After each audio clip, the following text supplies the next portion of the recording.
Assalamualaikum warahmatullahi wabarakatuh.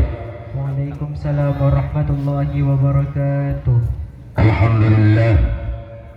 Alhamdulillahilladzi rafa'ani khafada tawaddu'an li jalalihi wa fataha al-baba liman intasabata nasaban li ifdalih wa jazama liman irkabara takaburan li zinatih. Ashhadu an la ilaha illallah wa ashhadu anna Muhammadan abduhu wa rasuluhu la nabiyya ba'dah. Allahumma fassalli wa sallim wa barik wa karim ala sayyidina wa habibina wa syafi'ina Muhammad wa ala alihi wa ashabihi ajma'in. Qala Allah ta'ala fi kitabihil karim, a'udzu billahi minasy syaithanir rajim. Bismillahirrahmanirrahim. Yarfa'illahu alladhina amanu minkum walladhina utul ilma darajat. Al-ayat kama qala Rasulullah sallallahu alaihi wasallam, man kharaja li talabil ilmi fa huwa fi sabilillah hatta yarji. Hadratal mukarramin wal muhtaramin, para ulama, segenap para asatid, bapak-bapak, ibu-ibu, wali santri yang hadir pada kesempatan malam yang berbahagia ini yang kami hormati, dan anak-anakku tercinta para santri Nur Ilahi. Alhamdulillah, puji syukur kehadirat Allah Subhanahu wa ta'ala, karena pada malam hari ini kita masih diberi nikmat sehat dan sempat sehingga kita dapat melaksanakan rutinitas kegiatan di Pondok Pesantren Nur Ilahi ini, yaitu acara Galeri Nur Ilahi yang dikemas dan disusun oleh segenap para asatid dan para santri, yang merupakan kegiatan rutinitas yang insya Allah mudah-mudahan bermanfaat. Tidak lain, acara ini adalah dalam rangka untuk mengevaluasi sejauh mana keberhasilan apa yang dicapai oleh anak-anak didik kami, terutama 2 bulan terakhir ini, yaitu bulan Juli dan Agustus, baik di semua tingkatan, baik di at-tanzil, di tahasus dan tahasus mulia, yang insya Allah nanti 2 bulan yang akan datang, karena mengingat waktu kita tidak bisa semuanya kita tampilkan. Mohon doanya, mudah-mudahan kita senantiasa diridhoi oleh Allah Subhanahu wa ta'ala. Bapak-bapak yang menitipkan anak-anaknya di pesantren Nur Ilahi ini menjadi anak yang soleh dan solehah, berpupunya ilmu yang bermanfaat, nafi'un manfaatun. Nafi' itu bermanfaat untuk diri sendiri, dan manfaatun itu bisa bermanfaat untuk orang lain. Amin Allahumma. Salawat dan salam semoga tetap terlimpah curahkan terhadap junjungan kita Nabi besar Nabi Agung Muhammad Rasulullah sallallahu alaihi wasallam. Hadirin yang dimuliakan Allah, karena kita sudah agak malam, saya sebentar saja. Hanya saya ingin memanfaatkan kesempatan kita dapat bertemu dengan sebagian dari wali santri yang hadir pada malam hari ini. Saya ingin menyampaikan beberapa hal yang tentunya insya Allah ini akan bermanfaat untuk kita dalam rangka kita mendidik anak kita di pesantren Nur Ilahi ini. Karena tolak ukur dari sebuah kesuksesan yang bisa dicapai itu diantaranya adalah kekompakan antara guru dengan wali santri yang ada. Kalau cuman semangat gurunya, semangat muridnya, orang tuanya tidak semangat atau salah di dalam menempatkan dirinya, apa yang seharusnya ia lakukan ketika anaknya ada di pesantren, itu juga akan menjadi penghambat. Begitu juga orang tua semangat, guru semangat, anaknya tidak semangat, juga akan menjadi penghambat keberhasilan anak kita. Ada 3 pilar ini, yaitu guru, orang tua, dan murid. Ini semuanya harus kompak kalau pengen jadi anaknya. Apa? Bagi orang tua, di dalam kitab dijelaskan paling tidak ada 2 yang harus dijaga oleh orang tuanya kalau pengen anaknya sesuai dengan harapannya. Kalau mondok betul-betul berhasil anak. Dua. Yang pertama orang tua itu harus du'ifah, kata ulama. Apa du'ifah? Du'ifah itu artinya bersih. Bersih, apa yang ibu kirimkan ke anaknya di pondok itu diupayakan jangan sampai dari hasil usaha-usaha yang tidak benar, dari hasil-hasil usaha yang diharamkan oleh Allah Subhanahu wa ta'ala. Jangankan yang haram, yang subhat saja diusahakan, diupayakan dihindari untuk diberikan kepada anaknya.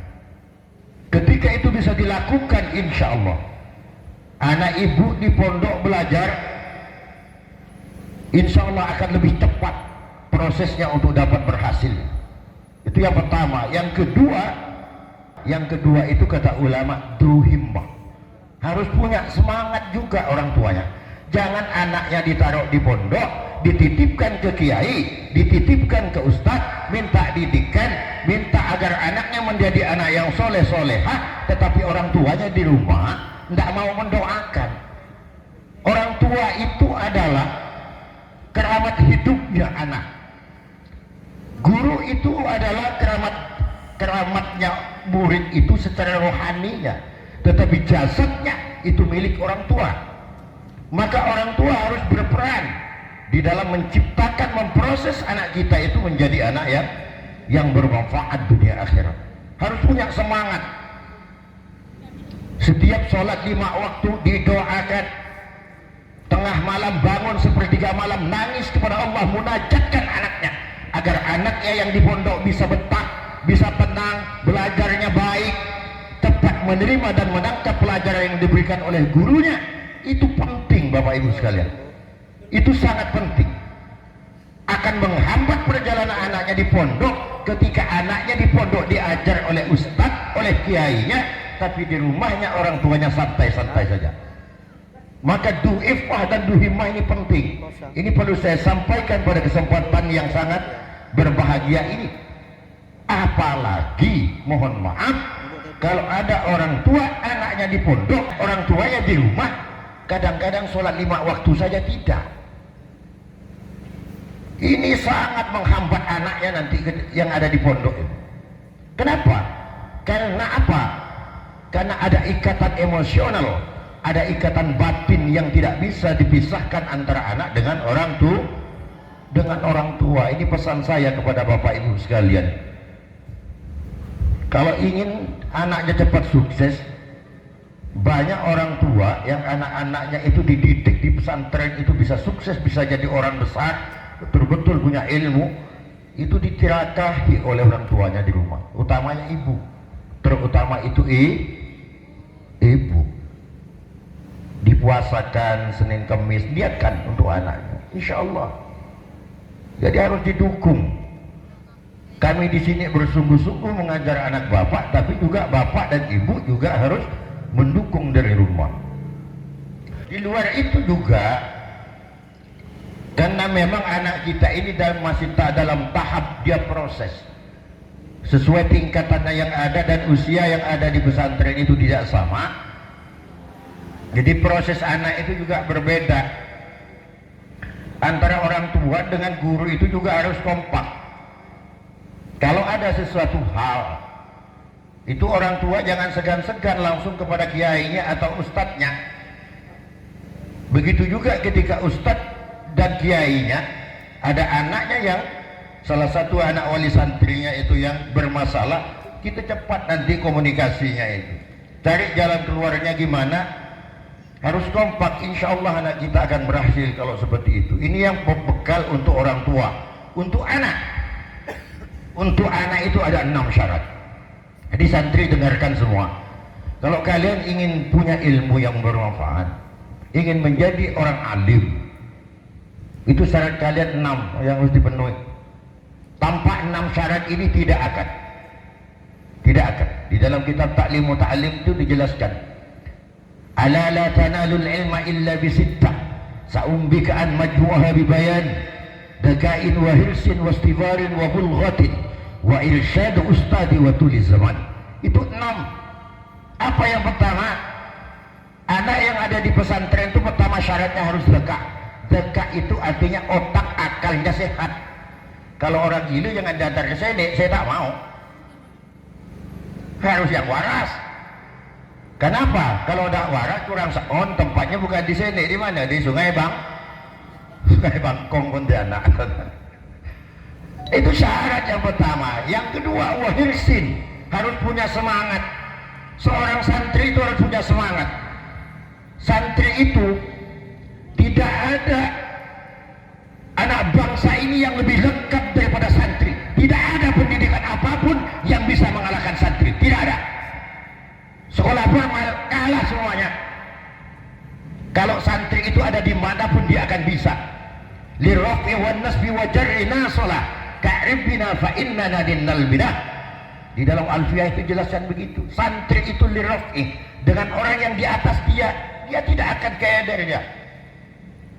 Tidak akan kecil hati dia. Apalagi walin nasbi, orang yang sejajar dengannya. Apalagi wal jari, yang di bawahnya. Nah, sholat itu seperti domir nah. Kalau kata dalam Alfiyah itu, sholat dia selalu pantas, selalu patut. Tidak akan pernah dia itu tidak patut yang nama santri itu. Bergaul dengan pejabat, dia bisa tak akan ragu dia. Santai saja dia. Tidak akan kecil hati dia. Apalagi bergaul dengan orang sama-sama punya ilmu, sama kiainya. Tidak ada yang namanya santri yang tidak diangkat derajatnya oleh Allah Subhanahu wa taala apabila dia itu betul-betul melaksanakan tugas sebagai kesantriannya itu, akan dinaikkan pangkat oleh Allah Subhanahu wa taala. Banyak cerita, banyak kisah nyata yang terjadi baik di Jawa, di Indonesia ini ataupun di luar Indonesia. Begitu banyak anak orang biasa yang orang tuanya tidak mengerti apa-apa, tapi anaknya menjadi ulama besar. Santri dari ribuan itu banyak, tetapi tidak sedikit anak kiai, anak syekh, anak habib yang justru dia bukan siapa-siapa. Kenapa? Karena dia tidak terdidik. Banyak, Pak. Jangan pernah kecil hati bapak ibu yang karena merasa bapak itu orang biasa-biasa saja, tidak tahu ngaji, tidak tahu apa misalnya. Tidak mungkin anakku akan jadi orang pintar. Aku bah orang bodoh. Aku ini tak ngaji. Aku tak ngerti apa-apa. Jangan pernah ada pikiran seperti itu, Pak. Yang penting bagi bapak adalah hari ini adalah mendidik. Pastikan bahwa bapak ibu punya niat untuk mendidik anaknya menjadi orang yang bermanfaat dunia akhirat. Insya Allah, Pak. Buktinya apa? Buktinya tadi yang disaksikan itu. Baik dia tanzilnya, di tahasusnya, ada yang ceramah tadi. Kayak si Nisa tadi, bukan anak kiai, bapaknya ada di sini. Tapi anaknya sudah bisa ceramah di depan orang. Yang lain tadi bisa baca kitab kuning. Rata-rata itu anak apa tadi? Ada orang-orang biasa semua, bukan anak kiai. Bisa. Kenapa? Karena mereka dididik. Jadi yang terpenting itu adalah pendidikannya. Jadi yang kedua itu, santri itu semangat. Hirsin. Harus punya semangat. Kalau tak punya semangat, percuma Anda ada di pesantren. Jangankan cuma setahun, 2, 3 tahun, 30 tahun pun Anda tidak akan tahu apa-apa. Kalau tidak punya semangat, harus semangat. Apalagi di sini anak-anak ini, Bapak Ibu sekalian perlu diketahui, kita mendidik anak di Nurul Ilahi ini satu hari satu malam tuh hampir 18 jam. Karena 1:30 anak itu udah masuk pagi sekolah formal, 1:30 itu sudah pengajian diniyahnya, kitabnya sampai jam 5, rotibul hadad maghrib isya Al-Quran. Setelah isya, setelah makan malam, anak-anak itu sampai jam 11 itu kalau yang tahasus. Kalau yang tahasus mulianya sampai jam 12 itu baru selesai. Jadi kurang lebih 18 jam di dalam sehari semalam anak ditempa di sini.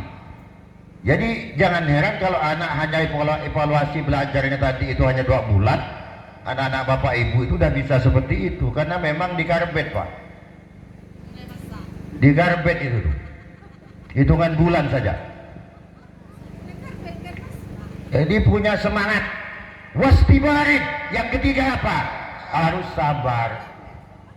Orang tuanya, anak yang mondok harus sabar. Kenapa harus sabar? Karena subuh-subuh udah dibangunin, yang tamu bangun disiram air, macam-macam. Dia harus ikut aturan di pesantren itu. Waktunya masuk sekolah harus sekolah.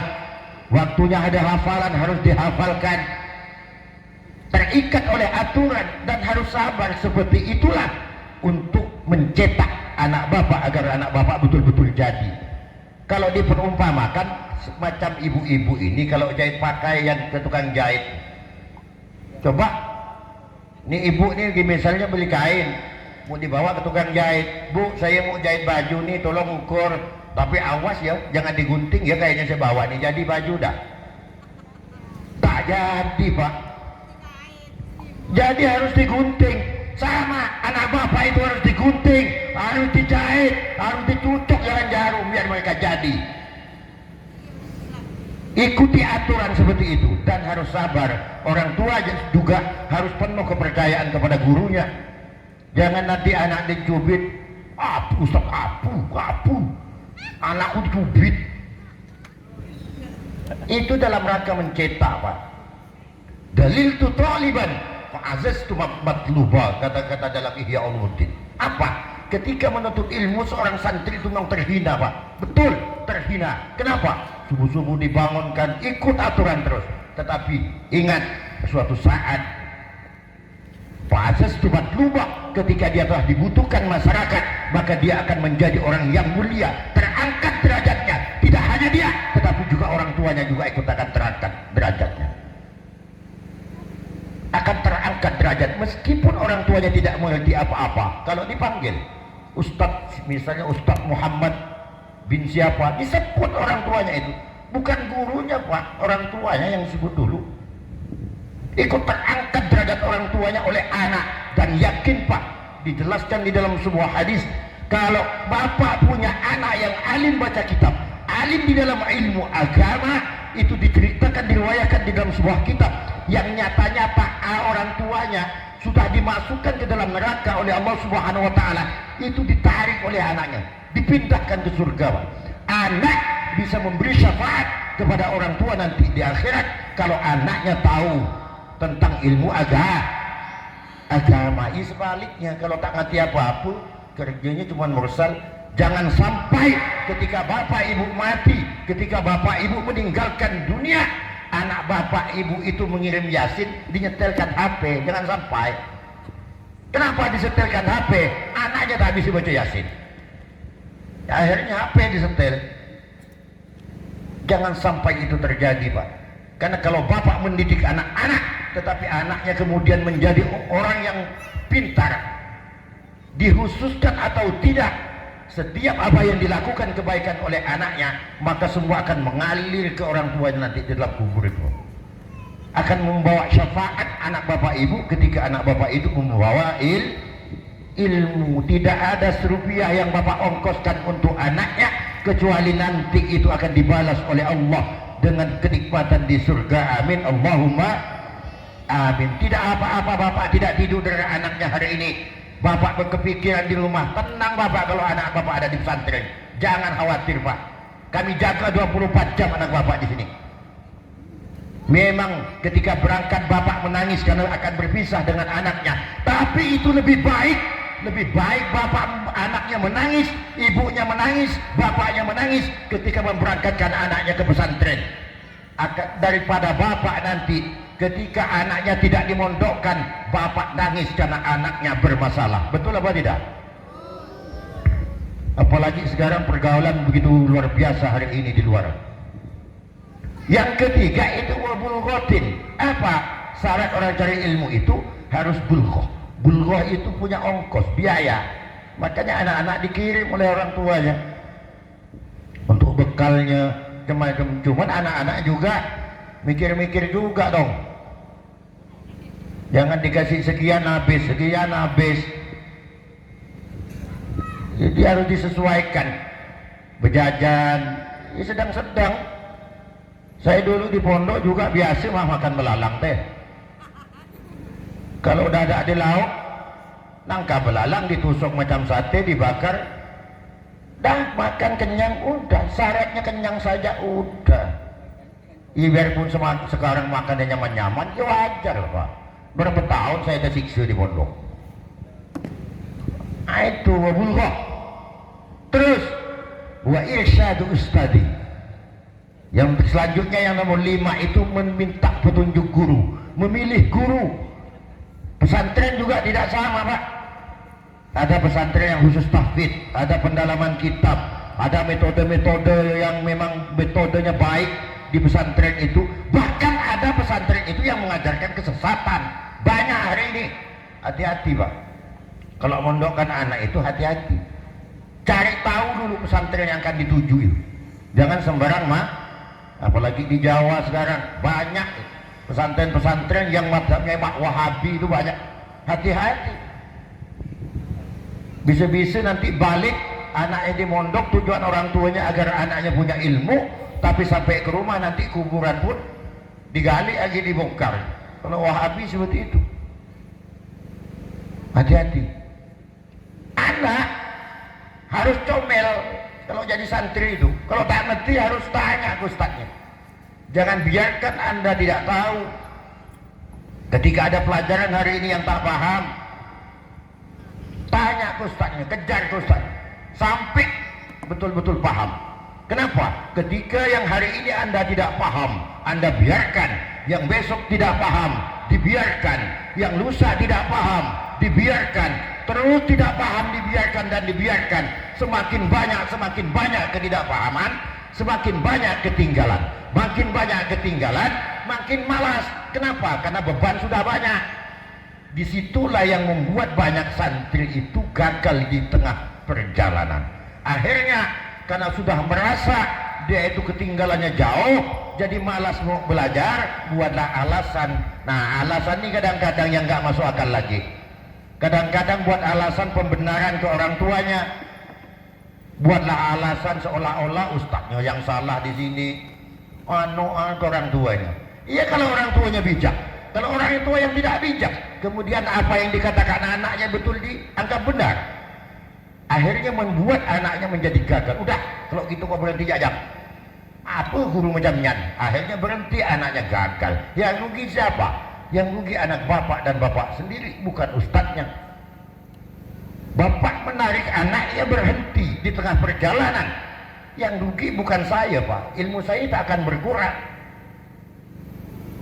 Jadi makanya harus ada kekompakan antara orang tua dengan guru. Dan yang terakhir kita sikat-sikat saja, watulu zaman. Tulu zaman itu artinya panjang masanya. Jangan anak bapak mondok 3 bulan minta alim takrib, fatul qoribnya alim, fatul mu'innya alim. Pokoknya tak mau tahu Pak Kiai saya. Anak saya 6 bulan mah di sini. Pokoknya udah habis ceramah, baca kitab segala macam. Ajar seorang macam itu. Jangan macam ada cerita, Pak guru saya Kiai Mubashir Mahmud pernah cerita gini waktu saya ngaji. Ini ada anak orang tua mondokan anaknya. Jadi waktu dititipkan ngomong ke kiainya, Pak Kiai, anak saya kalau udah sampai bisa juara 1 Pak Kiai, mau saya tarik dia, mau saya boyong balik ke rumah. Akhirnya baru setahun lebih kedengaran anaknya di pondok pas imtihanan, kayak kita acara akhir tahun itu. Kan ada lomba-lomba sebelumnya nih, macam-macam lomba hiburan anak-anak itu. Kedengaran si anak ini dapat juara 1. Jadi kata ibunya, Pak, anak kita udah juara 1 Pak. Sesuai janji kita ke kiai, kalau udah juara 1 anak kita bawa balik. Berhentikan ya. Oh iya mak, datanglah ke pondok. Datang hadap kiainya, Pak Kiai, anak kami mau kami pamitkan, Pak Kiai mau berhenti. Ngapa mau berhenti? Karena anak kami udah juara 1 Pak Kiai. Dulu kan kami udah bilang ke Pak Kiai, kalau juara 1 anak kami mau kamu bawa balik kamu. Akhirnya dipanggil ustadznya oleh kiainya. Panggil, nama anak bapak ini dipanggil. Katanya udah juara 1, ini dipamitkan balik. Aku pengen tahu juara 1 apa? Dipanggil anak setelah ada orang tua dengan kiainya. Tanya, misalnya Muhammad namanya misalnya. Mat, benar kamu udah juara 1? Benar Pak Kiai. Juara 1 apa kau teh? Juara satu lomba makan kerupuk.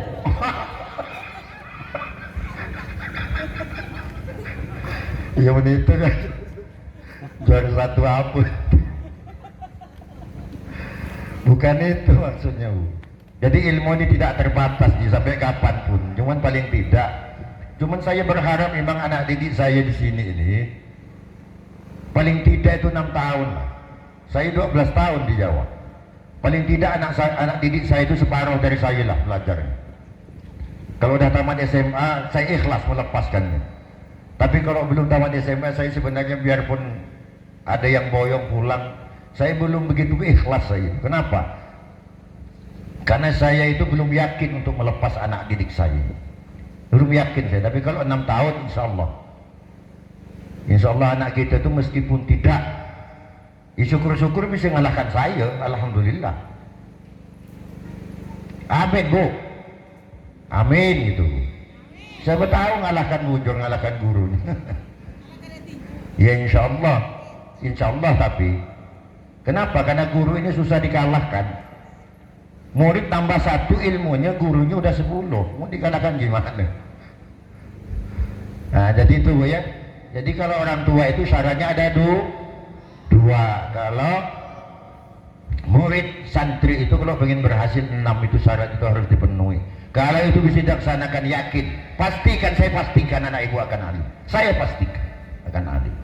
Makanya anak mondok itu kadang-kadang dari satu kampung kalau ada 10, 20 yang jadi tidak mungkin semua Pak. Itu akan diproses oleh alam, diseleksi alam ya.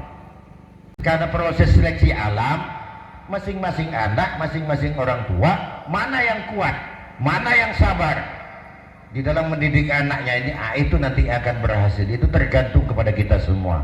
Tapi mudah-mudahan anak didik Nur Ilahi ini semuanya menjadi harapan kita semua, itu bisa bermanfaat untuk orang tua, untuk bangsa, agama dan negara ini. Amin Allahumma amin. Allahumma amin. Insya Allah kita nanti 2 bulan ke depan kita akan ada galeri lagi, tapi nanti bukan tanzil dan tahasus lagi. Yang akan kami tampilkan itu nanti tahasus mulia. Mereka udah biar mereka ngajar. Itu yang pegangan saya, pegangan Gus Muhtaruddin dan Ustaz Wahab. Mereka masing-masing nanti biar baca kitab jelaskan ke orang. Jadi saya ikut mau ngaji itu. Jadi persiapan anak-anak yang tahasus mulia 2 bulan yang akan datang itu tahasus mulia yang galeri di sini. Jadi itu Bapak Ibu sekalian, ini hanya ini yang dapat saya sampaikan. Mohon maaf apabila ada yang kurang. Ma sofa wa ma qadar. Ambil kalau memang itu ada baiknya, dan tinggalkan, buang jauh-jauh kalau memang itu dianggap tidak baik. Ihdinas siratal mustaqim wal afu minkum. Wassalamualaikum warahmatullahi wabarakatuh.